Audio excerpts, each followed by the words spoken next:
Hello and welcome. My name is David Smart, and today I'd like to show you how to create your own online assessments using Google Forms and Flubaroo. For the sake of expediency, I've already created a Google form here for you. Now, I highly recommend that you enter in some questions that are open-ended and will identify the person taking your test. Especially important would be what email address the user uses, so that you can easily send them back feedback via their email address. Now, of course, after you've created your form, the very first thing you'll have to do in order to create an answer key is click on View Live Form. Now, I've already done this, so it's going to immediately go to You've already responded to this test. Now, make sure that you answer all the questions correctly, since that will be used as the answer key. So anyways, once you're done, you can click out of there and return to your form. Give the link to your students by clicking on Send Form.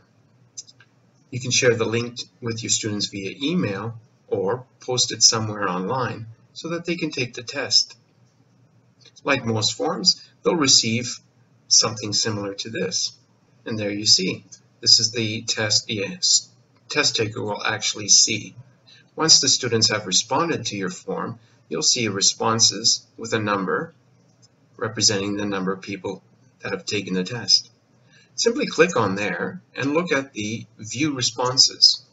You'll be given a spreadsheet that shows all the answers from all the respondents. This would be a bit of a nightmare to correct by hand, so we're going to use Flubaroo. Now, I've whited out the students' email addresses and names just for privacy's sake, but here's where the add-on is, and you'll simply add the add-on Flubaroo and simply grade the assignment. Once you've graded the assignment, it'll work through all the answers and compare them to your answer key. What's nice, it'll show you per student what grade they got as a percentage and which questions they got right. It'll also highlight the questions that the majority of the class got incorrect. Another nice feature of Google Forms is that you can show your students a summary of their responses by simply clicking on Responses and Summary of Responses. So once you're on that screen, you can highlight how the students answered as a whole per question, and perhaps spend a little time discussing questions that a majority of the class got wrong. So hopefully you enjoyed this video.